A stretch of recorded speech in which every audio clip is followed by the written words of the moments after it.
All right, over the weekend, President Trump approved disaster declarations in a dozen states due to the storm. But some officials in other states are now wondering whether they'll actually get any help from the White House since President Trump has been reducing the flow of federal disaster aid to states. The Trump administration has also made some significant cuts to FEMA, the National Weather Service, and National Oceanic and Atmospheric Administration. So for more on all of this, let's bring in CBS News correspondent Nidia Cavazos. Nidia, good to see you this morning. So could those cuts have actually impacted any of the forecasting here for the storm and how people were able to respond to it?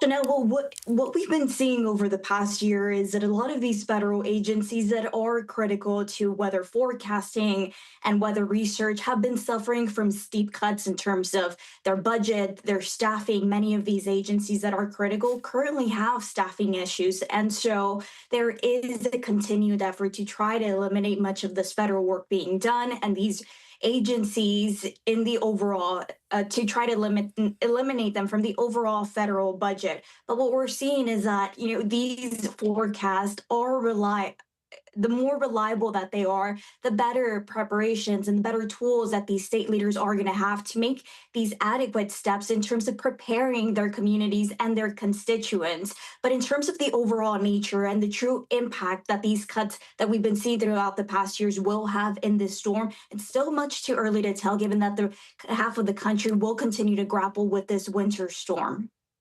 So, Nidia, how are partisan politics playing into states getting their disaster aid requests approved?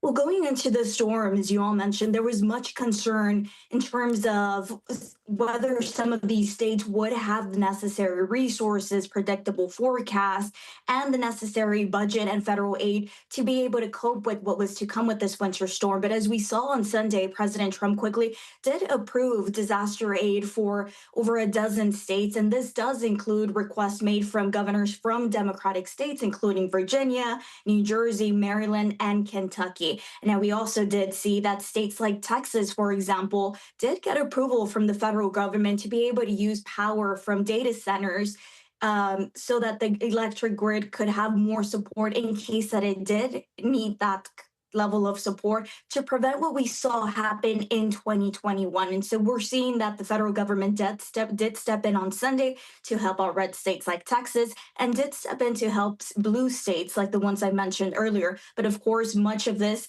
remains to be seen as we are still waiting on the true impact of this winter storm. Okay, lots to follow here, Nidia. Thank you.